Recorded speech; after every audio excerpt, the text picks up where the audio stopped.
ser ejecutadas o de que puedan suceder. O, bueno, otra característica que deben de tener estas especificaciones que nosotros vamos a poner en los casos de pruebas es pues que si sucede afecte de una manera alta a nuestro software y que sea importante para nuestro software, pues entonces tenemos que realizar aquí un caso de prueba. Vamos a poner, por ejemplo, ahorita un requerimiento aquí para que lo podamos ir entendiendo, ¿vale? Vamos a imaginar que yo tengo un requerimiento que me dice que necesito que mi software pueda realizar lo siguiente, que pueda realizar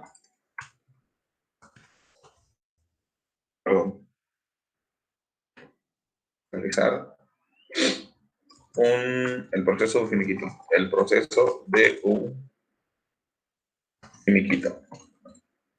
O calcular, vamos a ponerle para que se entienda mejor. Calcular el proceso de un finiquito. Vamos a imaginar que ese es uno de nuestros requerimientos, porque ustedes van a tener muchos, ¿no? O una de las actividades que nuestro software tiene que hacer. Lo primero que tengo que hacer, pues decíamos, es hacer mi análisis de riesgos, y ese análisis de riesgos me va a decir, primero, cuál es el impacto en caso de que este requerimiento pues falle, y segundo, me va a decir la importancia de que este requerimiento pues esté funcional, y también me va a dar la siguiente información, me va a decir perdón, estas dos cosas, eso es lo único que necesito. ¿Cuál es el impacto y cuál es la importancia de que este suceda? Si, por ejemplo, me dice que el impacto de este requerimiento, si llegara a fallar, es un impacto alto y la importancia, pues, es alta. Entonces, fíjese, yo lo que tengo que hacer es que este requerimiento le tengo que hacer una prueba. ¿Por qué? Vamos a imaginar que este requerimiento de cálculo del proceso de un finiquito llega a fallar. Vamos a pensar que estoy realizando mi módulo de cálculo de finiquito y estamos en quincena o estamos finiquitando a persona o a personal y llega a fallar este proceso.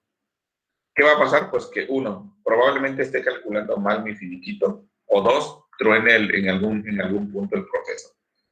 El impacto es alto porque yo no puedo, al manejar efectivo o al manejar dinero, yo no puedo dejar que un finiquito se calcule mal, es decir, no le puedo ni pagar menos ni pagar más a un trabajador, porque entonces yo tendría problemas incluso legales si es que le pago menos.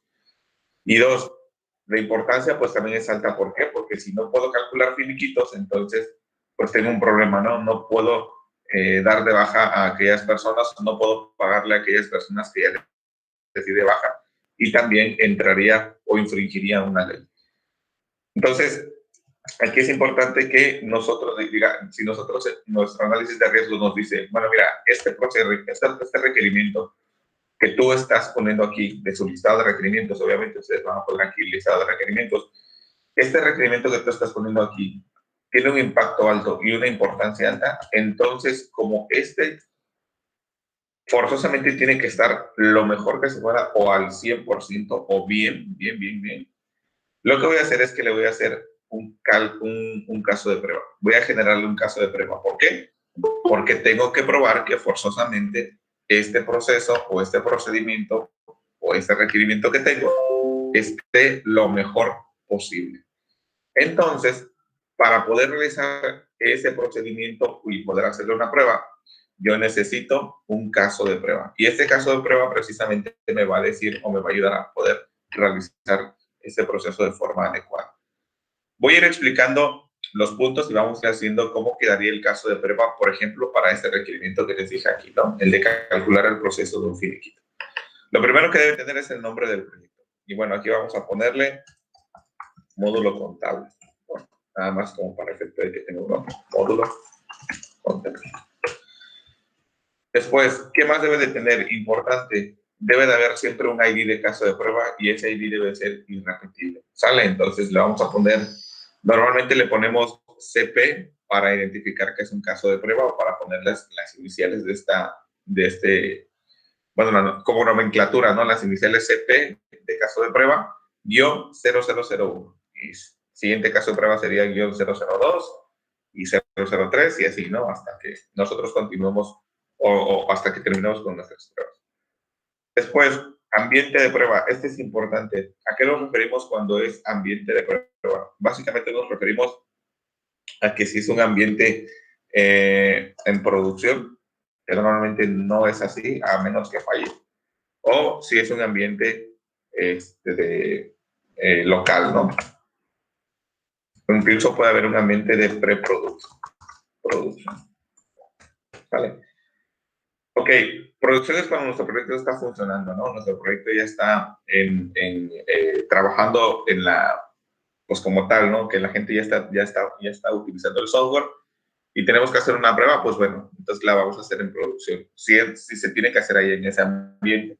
Normalmente se hace local y se hace en preproducción, es decir, antes de que pueda subirse el software, ¿no? Entonces, pues bueno, en ese caso vamos a ponerle nosotros que es una prueba local o que la estamos haciendo en un ambiente de prueba local, porque primero vamos a probarlo en nuestros equipos y después ya lo vamos a pasar a una prueba de preproducción y finalmente producción. Entonces, mi ambiente de prueba inicialmente es local. ¿Qué más? Un ID. En este caso, si nosotros no estamos trabajando historias de usuario y estamos trabajando requerimientos, pues le vamos a poner la nomenclatura R-001 de requerimiento, o si estamos trabajando con historias de usuarios, es HU-001. Yo les pregunto, a ver, Isaac, ¿qué es una historia de usuario? ¿Sabes qué es una historia de usuario? No, profe, no sé qué es. ¿No? Ok. Bueno, una historia de usuario no es otra cosa más que una tarjetita que nos da el usuario, que es el equivalente a un requerimiento. Por ejemplo, vamos a imaginar que el usuario me dice, mira, yo te voy a dar yo te voy a decir qué es lo que necesito. Necesito calcular mis finiquitos correctamente en el sistema. El usuario nos va a dar este requerimiento, ¿sale? O esta historia de usuario. Entonces, esta tarjetita literalmente es una tarjetita que nos da el usuario, que el usuario le da al líder de proyectos. Y el líder de proyectos lo que va a hacer es esta tarjetita traducirla a un requerimiento más técnico, ¿sale? Y entonces ese requerimiento técnico se lo va a pasar al desarrollador y el desarrollador pues se va a encargar de realizar el proceso o el procedimiento para llevar a cabo ese requerimiento. Al final, una historia de usuario es una tarjeta que el usuario le da a los líderes con una explicación en su propio idioma, por así decirlo, ¿no? En el idioma natural. Y entonces el líder lo que tiene que hacer es hacer ese análisis para convertir esa historia de usuario que la persona le está dando pues en un lenguaje natural a un lenguaje técnico y que siempre vaya cubriendo las especificaciones que el usuario le pone en la tarjetita, ¿vale? Entonces, esto normalmente se utiliza mucho en metodologías ágiles, como por ejemplo la Kanban o la Scrum. Exacto, son requerimientos en el idioma de un usuario. Entonces, básicamente el usuario nos dice qué necesita en su idioma y el líder, pero ojo, no se lo pasa directamente a los programadores, se lo pasa al líder de proyectos. Y el líder debe tener la capacidad de poder abstraer esa información, ese requerimiento, y de poder convertirlo en un requerimiento técnico que cumpla, uno, con las características del usuario, pero que también cumpla con las características de seguridad y características de flujos de procesos correctos dentro del sistema, ¿sale? Entonces, básicamente eso nos referimos con historias de usuario y normalmente se utiliza con metodologías ágiles como Kanban, como una que se llama XP, incluso en algunas ocasiones con Scrum, ¿no? Pero bueno, entonces, bueno, historia de usuario no es otra cosa más que un requerimiento, pero que el usuario está dando directamente, ¿no? Entonces, vamos a dejarlo ahí como historia de usuario o en su efecto, decir, ustedes, pues, obviamente, probablemente no están trabajando con historia de usuario, nada más cámbienle a requerimiento o ID de requerimiento y le ponen la nomenclatura R-I001, ¿sale? Entonces, vamos a dejarlo. Mande. Tengo una duda. ¿Cuál es la diferencia de trabajar con un requerimiento y directamente con la historia de usuario? Ok. Cuando nosotros ya tenemos el requerimiento es porque nosotros ya lo vamos a trabajar. Haz de cuenta que el flujo viene y dice el cliente, oye, yo necesito que tú realices esto, ¿no? Este proceso. Ah, ok, el cliente me lo está dando a mí como líder de proyecto. ¿Sale? Entonces, si tú le pasas, o si un usuario viene a ti como desarrollador y te pasa como tal una historia de usuario, quizá la entiendes y la vas a entender probablemente, pero te va a costar un poquito más hacer ese análisis de esa historia de usuario. Vas a tener que hacer un trabajo extra, por así decirlo. Vas a tener que hacer un análisis para poder entender el requerimiento, para poder traducirlo a un requerimiento técnico y sobre todo para que tú puedas crear un flujo, porque al final de cuentas lo que nosotros hacemos es que cuando tenemos requerimientos le creamos un flujo de trabajo, los famosos diagramas del flujo, ¿no? Entonces, es mucho más fácil que a un programador le den un requerimiento muy específico, que trabaje directamente con un requerimiento y un flujo de trabajo, a que le dé pues lo que el usuario te quiere dar, pues, lo que el usuario dice, no directamente lo que te quiere dar a entender. Entonces, por ejemplo, aquí en los requerimientos sería, no sé, desarrollar un módulo con los, o un formulario con los siguientes campos. Y ya le pones campo 1, campo 2, etc. Campo 2, etc. Y después, por ejemplo, a ver, espérame. Te voy a poner cuál sería como la traducción de este requerimiento, ¿no? Hacia acá.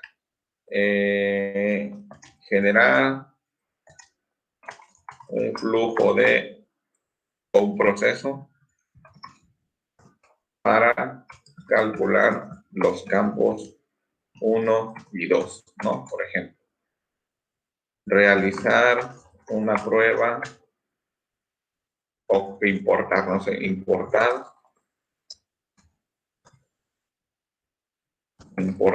información de la base de datos para el cálculo, por ejemplo.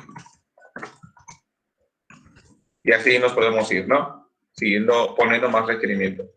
Al final, si se dan cuenta, esto que el usuario me dijo, pues sí, no, es muy genérico. Yo necesito calcular mis finiquitos en el sistema. Ah, ok. Pero ¿cómo lo vas a hacer? Bueno, el líder debe tener la capacidad de abstraer o de traducir, por así decirlo, esto que el usuario me da muy genérico en requerimientos que el desarrollador simple y sencillamente vaya siguiendo, ¿no? Y después validar que los campos 1, 2 y 3 no estén en nulos. Verificar que cuando se genere o se dé un clic en el botón de generar finiquito, se tomen los campos correctos y se genere un cálculo adecuado. Verificar que al final, cuando el usuario, o dar la opción al usuario para que pueda descargar el finiquito o enviar por correo electrónico, no sé, demás cosas, ¿no? Entonces, fíjense cómo los requerimientos directamente, pues nos ayudan a que nosotros ya vayamos a programar, pero la historia de usuario pues al final es muy genérica, ¿no? La tenemos todavía que traducir.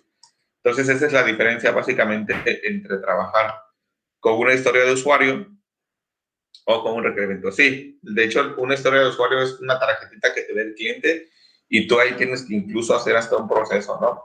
Porque obviamente el cliente te dice lo que él necesita, ¿no? En sus propias palabras. Él te dice, pues yo necesito esto. Ah, ok. Pero no significa que eso va a equivaler a un requerimiento, porque obviamente esto es un proceso. Si se dan cuenta, él dice, yo quiero calcular mis finiquitos correctamente en el sistema. Bueno, sí, está bien. Eso es un proceso. Y como tal o como proceso, entonces yo necesito desarrollar ese flujo o necesito especificar ese flujo del proceso, cómo se tiene que realizar en 1, 2, 3, 4, 5, o en cantidad de requerimientos que yo necesito. Entonces, lo que se hace, por ejemplo, cuando se está trabajando con este tipo de metodologías es que se toman, por ejemplo, el usuario dice, tengo 15 historias de usuario, ¿no? Pero las voy a ordenar en importancia. Entonces, necesito que de esas 15, solo 3 de ahí son realmente importantes o realmente urgentes ahorita, ¿no? Entonces, lo que se hace es que dicen, bueno, mira, aquí están las 3 historias de usuario que al cliente le urge. Vamos a hacer un análisis. ¿Cuánto tiempo nos llevaría resolverlas? Para poder hacer ese análisis, pues primero tiene que hacer este proceso, ¿no? Desmenuzar cómo sería el proceso, cómo se realizaría, cuál sería el flujo de cada historia de usuario. Y ya posteriormente, pues sí, ya puedes calcular tú y decir, bueno, mira, me lleva tanto tiempo hacer un formulario, me lleva tanto tiempo validar los campos, me lleva tanto tiempo hacer la información de la base, me lleva tanto tiempo generar el PDF y ya hacer mis pruebas, pues son tantos días. Y al final, para poder realizar esto, subirlo a un ambiente de producción y realizar unas últimas pruebas, me llevará tanto tiempo. Ok, entonces esta historia de usuario me va a llevar en promedio 2 o 3 semanas, por ejemplo, ¿no? Entonces, básicamente es la forma en cómo trabaja. Al final, pues esta historia de usuario se va moviendo en sus tableros o en su metodología ágil y cuando llega al usuario le va a decir, oye usuario, ¿te acuerdas de tu tarjeta, de tu historia de usuario, calcular finiquitos en el sistema correctamente? Sí, ya la tengo, mira, revísala, perfecto. Pero hubo un inter, ¿no? Para poder calcular tiempos, para poder generar el proceso y para poder generar el flujo correcto de esta historia de usuario. Entonces, básicamente esa es la diferencia entre trabajar con una historia de usuario directamente y trabajar con un requerimiento. El requerimiento ya te dice lo que tienes que hacer, la historia todavía la tienes que traducir y crear un flujo de trabajo para poder generarla adecuadamente, ¿sale? Entonces, esa es la diferencia entre una y otra. Ok, bueno, no sé si tienen alguna pregunta con esto. ¿O tienen alguna duda? Edwin, la historia de usuario, pues sí, es lo que decíamos hace un ratito. Sí, una historia de usuarios sí se puede convertir en 2 o más requerimientos. Sí, definitivamente sí. Ok, chicos, bueno, vamos a continuar entonces. Bien, entonces ya que pusimos aquí el ID de la historia de usuario, pues en efecto, si estamos trabajando con requerimientos, pues el requerimiento. Vamos a poner, pues ahora lo que sigue, ¿no? Que es el caso de, en este caso, autor de la prueba. Entonces aquí voy a poner mi nombre. Entonces aquí, autor de la prueba, pues la fecha de revisión, vamos a ponerle a la fecha del día de hoy, 16/10/2020.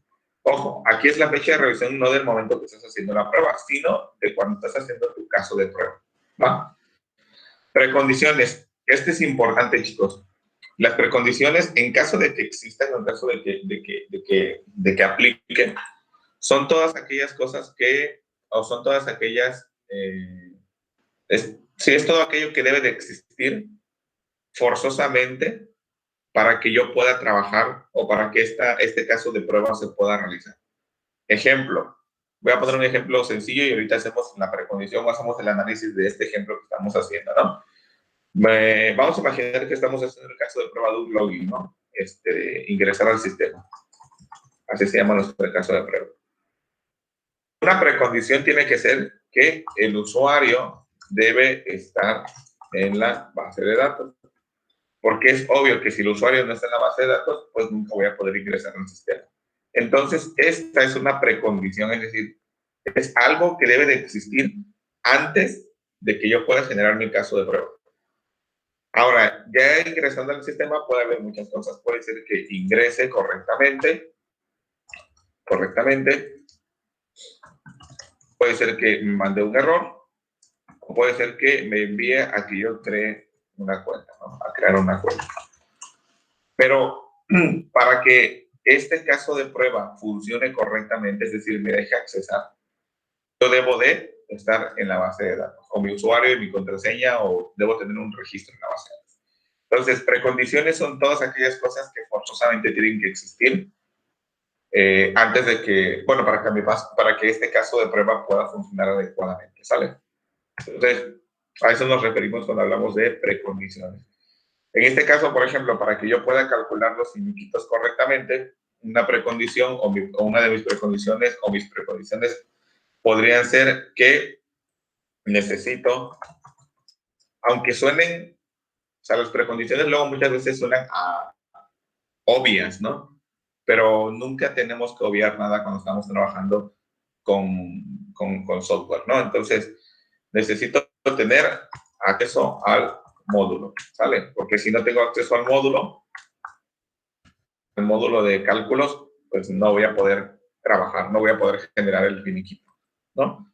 ¿Qué otra cosa necesito? Necesito no solamente tener acceso, sino también tener los permisos para calcular e imprimir finiquitos, ¿no? O calcular finiquitos.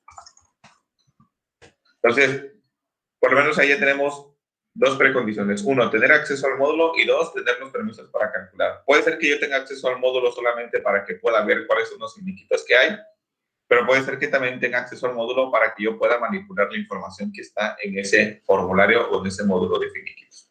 Entonces, por poner ejemplos, estas serían algunas precondiciones para este requerimiento que nosotros estamos trabajando aquí. ¿Sale? Entonces, ahí está, precondiciones, cosas que forzosamente tienen que existir en mi sistema para que pueda funcionar mi prueba. Bien, propósito, pues aquí vamos a redactar de manera muy genérica y concreta cuál es el propósito de este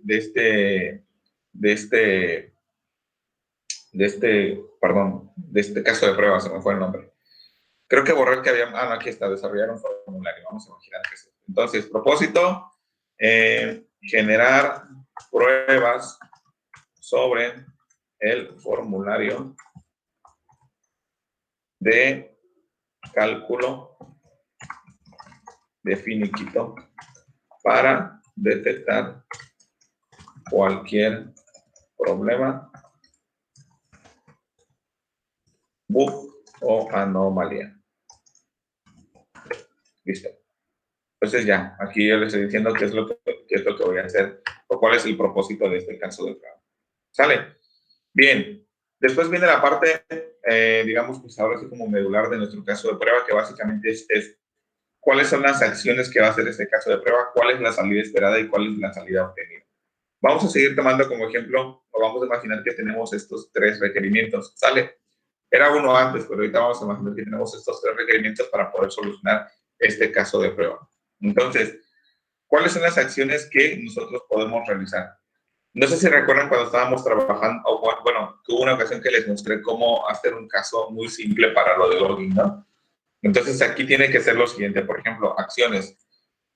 Tomando en cuenta el primer caso de prueba, que en este caso, o el primer requerimiento, desarrollar un formulario con los siguientes campos, campo 1 y campo 2, por ejemplo. Vamos a imaginar que solo tiene 2, ¿no? O que tiene más, pero vamos a hacerlo con 2 ahorita. Entonces, el caso de prueba me debe de decir que yo debo de... es que aquí le puse módulo contable, ya estoy trabajando con el módulo completo. A ver. Voy a cambiar, voy a poner, era desarrollar un módulo para calcular finiquitos. Ok, ahí está. Ok, vamos a continuar entonces con el que teníamos hace un ratito. ¿Cuáles son las acciones que yo tendría que hacer para poder trabajar con mi caso de prueba? Aquí es importante que nosotros, por ejemplo, si tenemos un requerimiento muy genérico, que lo vayamos, o bueno, que tratemos de que nuestros requerimientos no sean tan genéricos, sino que sean muy específicos. ¿Sale? Por ejemplo, en nuestro sistema o en nuestro módulo, vamos a tener un formulario que precisamente pues, sea como el formulario de bienvenida que nos muestre los cálculos que se van a realizar, donde seleccionemos el nombre de la persona, el sueldo que tenía, la antigüedad y demás cosas, ¿no? Y entonces esa información que nosotros seleccionemos, pues la vamos a capturar o la vamos a mostrar en un formulario para que cuando yo le dé clic en generar finiquito, en ese momento el finiquito pues vaya y haga todo el cálculo con los datos que yo ya les di en el formulario. Entonces, una de las acciones que yo podría hacer es verificar que el formulario no permita datos en blanco. Es decir, que no deje que el formulario o no deje que se haga el cálculo si mi formulario tiene datos en blanco. ¿Cuál es la salida esperada de esta acción? Es decir, que mi formulario no permita datos en blanco. La salida esperada es que el formulario tenga, bueno, la salida es que me mande error, ¿no? Error si están en blanco los campos. ¿Qué otra acción el botón no debe activarse hasta que los campos estén llenos, estén capturados correctamente. ¿Cuál es la salida esperada? Pues error o el botón se activa si los campos están llenos. Por ejemplo, ¿no? Podemos incluso hacer este mismo y decirle error o el botón está inactivo si los campos están vacíos. O si un campo está vacío o si 2 o 3 campos están vacíos. ¿Vale? Ok. Entonces aquí, chicos, lo que vamos a hacer, uno, es poner cuáles son las acciones que yo voy a hacer en mi prueba, ¿sale? O qué es básicamente pues, lo que voy a probar. Y cuál es el resultado esperado en esta prueba, ¿no? Entonces, vamos a imaginar que pues yo ya tengo mi formulario aquí, que tengo un form de cálculo de finiquito, calcular finiquito, y que tengo campo 1, que tengo campo 2, y que tengo campo 3, ¿no? Entonces, según mi requerimiento, igual tengo un botón de calcular o enviar, ¿no? Enviar. Vamos a imaginar que esto es un formulario, ¿sale? Entonces me dice, primero, tengo que verificar que el formulario no permita datos en blanco. Ah, ok. Es decir, que si yo, por ejemplo, quiero realizar un ajuste o pasar a mi siguiente campo o realizar algún cálculo, forzosamente esto tiene que estar lleno.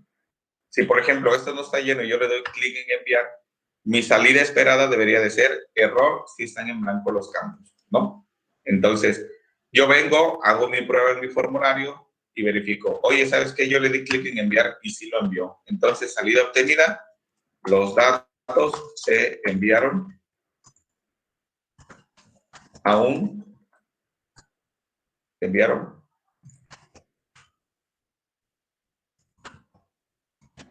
cuando los campos estaban vacíos. ¿No? Entonces, ahí está. Otro, el botón no debe activarse hasta que los campos estén capturados correctamente. Ah, ok. Entonces aquí mi botón tiene que estar inactivo, ¿no? Si yo no lleno esto, no se debe de activar. ¿Qué pasa si yo entro al formulario y mis campos están vacíos y el botón está activo? Bueno, pues que hay un error, ¿no? Error o salida obtenida, el botón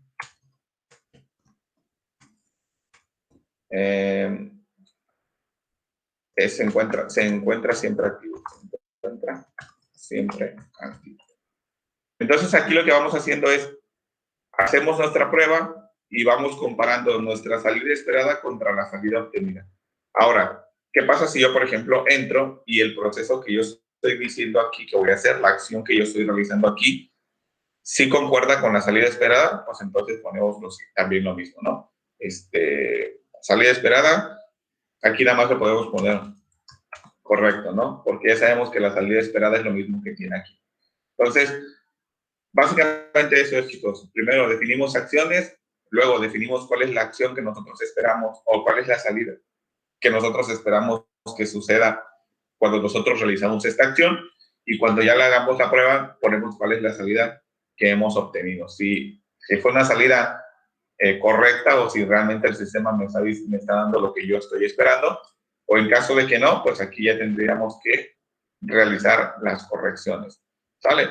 Entonces aquí al final en resultados obtenidos, pues vamos a poner si nuestro caso de prueba fue erróneo o si fue positivo o si fue correcto o si pues va a estar en revisión, ¿no? Aquí nada más le vamos a poner, por ejemplo, si todos mis casos de prueba fueron correctos, pues entonces caso de prueba, correcto. Si todos mis casos de prueba fueron o algunos hubo erróneos, entonces vamos a ponerle en revisión, ¿no? Entonces, básicamente, eso es lo que vamos a poner aquí en estos resultados. Después, bueno, estos campos de seguimiento, severidad y aprobado por, pues aquí básicamente le vas a poner quién es la persona que le va a dar seguimiento a estos casos de pruebas en caso de que, bueno, a estos errores en caso de que hayan sucedido. ¿Cuál es la severidad de esa? Recuerden, la sacamos de nuestro análisis de riesgos. Ese análisis de riesgos nos va a decir si es una severidad alta, media o baja. Y finalmente, pues, quién aprobó este caso de prueba, ¿no? Y la evidencia, pues aquí vamos a poner o vamos a pegar todos los screenshots de las pruebas que hicimos en estas acciones. ¿Sale? Entonces, básicamente, chicos, este es el formato de casos de prueba. Así es como funciona un caso de prueba. Primero vamos a hacer todos los casos de pruebas, es decir, van a llenar aquí las acciones y las salidas esperadas sin las salidas obtenidas. Solamente necesito que ahorita llenen todos los casos de prueba que ustedes ya sacaron de su matriz de riesgos. Y después lo que vamos a hacer es tomar todos esos casos de prueba y ejecutarlos, ¿sale? Y entonces, pues ahora sí ir poniendo cuáles son las salidas obtenidas, ¿sale? Entonces, tratemos de ser muy específicos en lo que ponemos aquí. Y bueno, también en lo que en las salidas esperadas, ¿no? Hay nada más debemos tener cuidado con eso. Bien, chicos. Bueno, ¿quién tiene alguna duda, alguna pregunta sobre cómo llenar como género de prueba? Y cuáles son los, bueno, básicamente el formato de casos de prueba.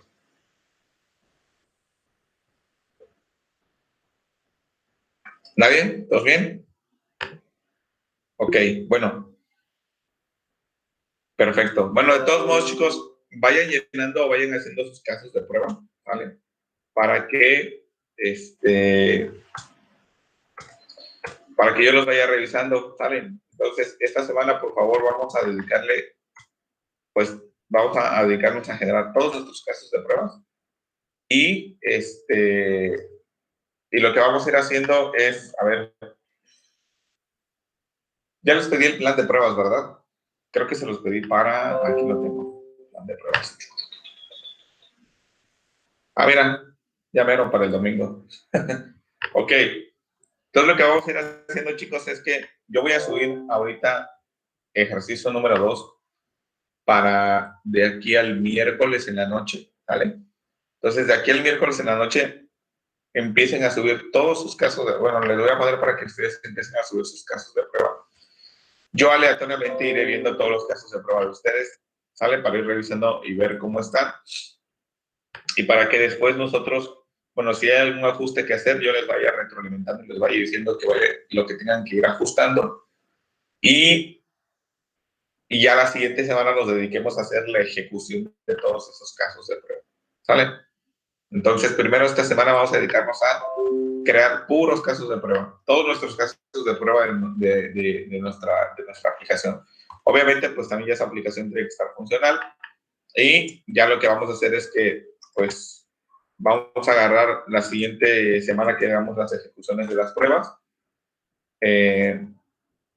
Pues les voy a pedir que me compartan pantalla para que ustedes puedan mostrarme cómo ejecutan su caso de prueba y cuál es el resultado de su caso de prueba. Ok, chicos, bueno, pues voy a subirles este formato ahorita terminando la clase y terminen su plan de pruebas. Recuerden, análisis de impactos es importante.